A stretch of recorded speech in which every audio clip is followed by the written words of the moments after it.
life. And people often ask me, you know, hey, you became chairman of the Joint Chiefs of Staff of the Armed Forces of the United States.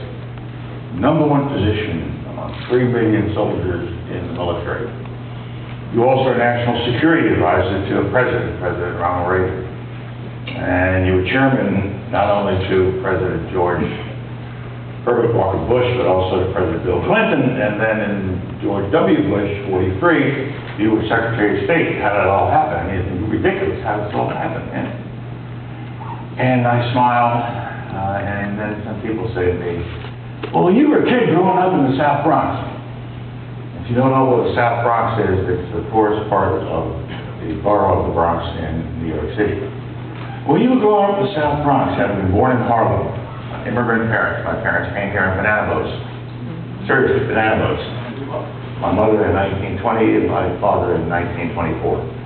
They met here, married here, 2 children, me and my sister who became a teacher. And so when you were growing up in that neighborhood, did you have a dream that you could grow up and become chairman of the Joint Chiefs of Staff or National Security Advisor or Secretary of State? And I just smile and say, yeah, I was.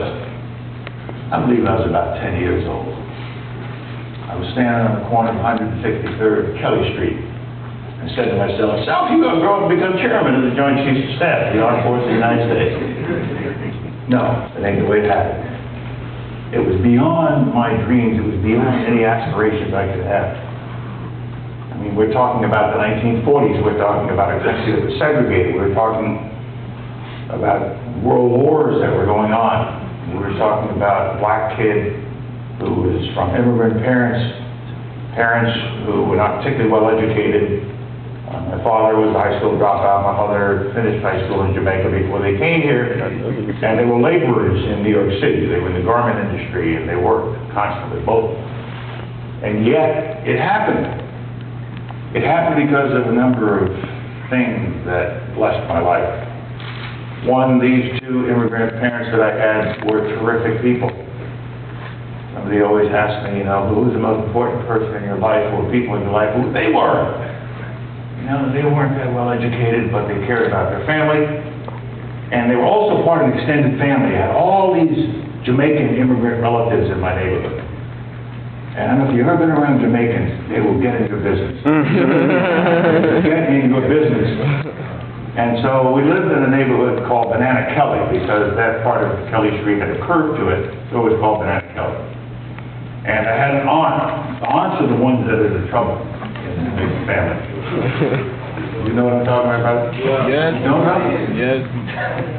And so in this neighborhood, I had one of my aunts living in almost every other tenement building.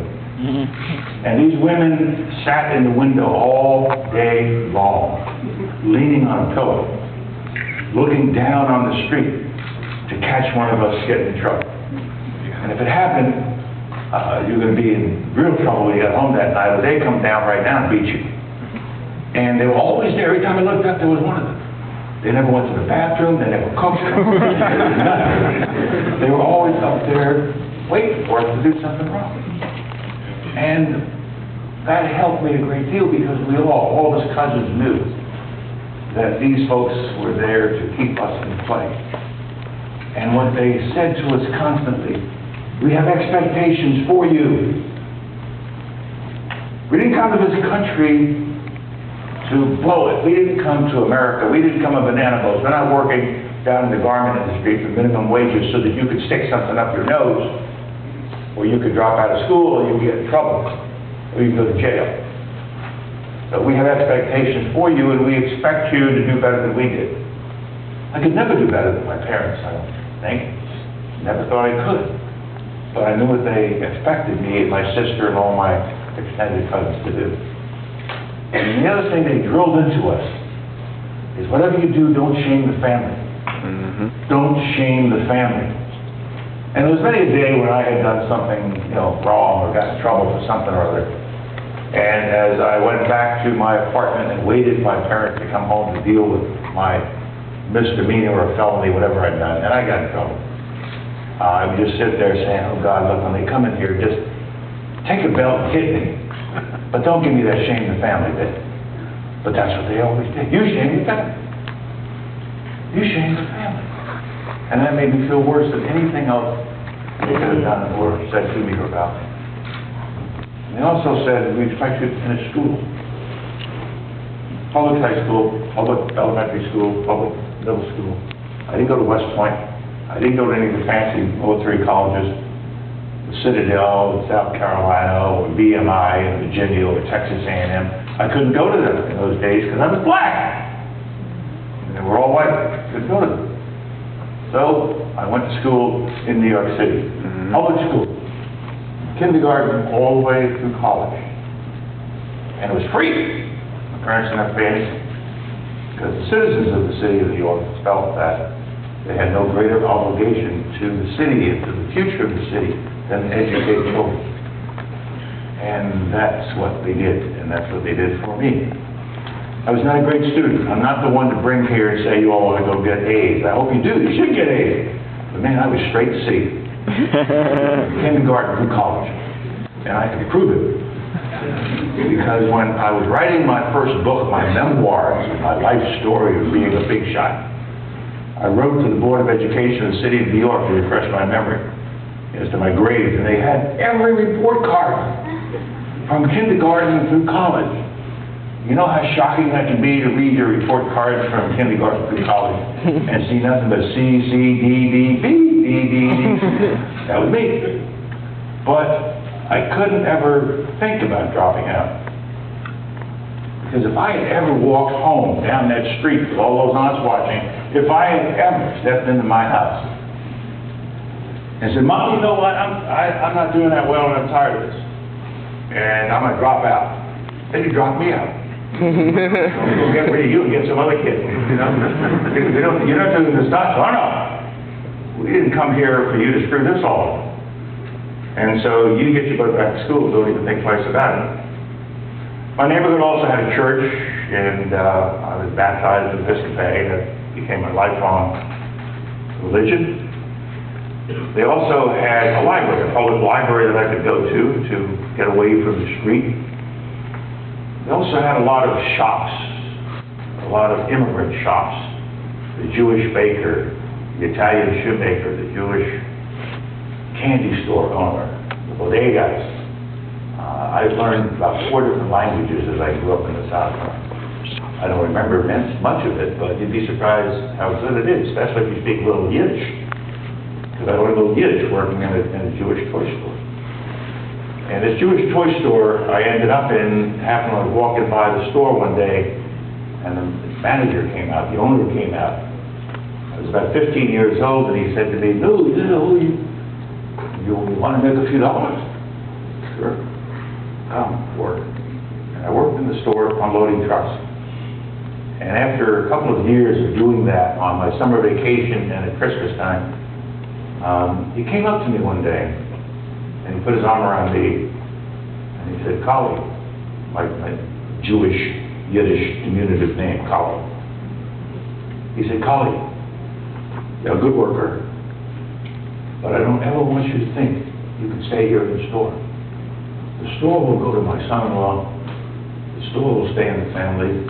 Colin, you got a good family. You get your education, and you do something with yourself. Don't ever think you're going to work in the store." I thanked him, and I've written about him because I never planned to work in the store for the rest of my life.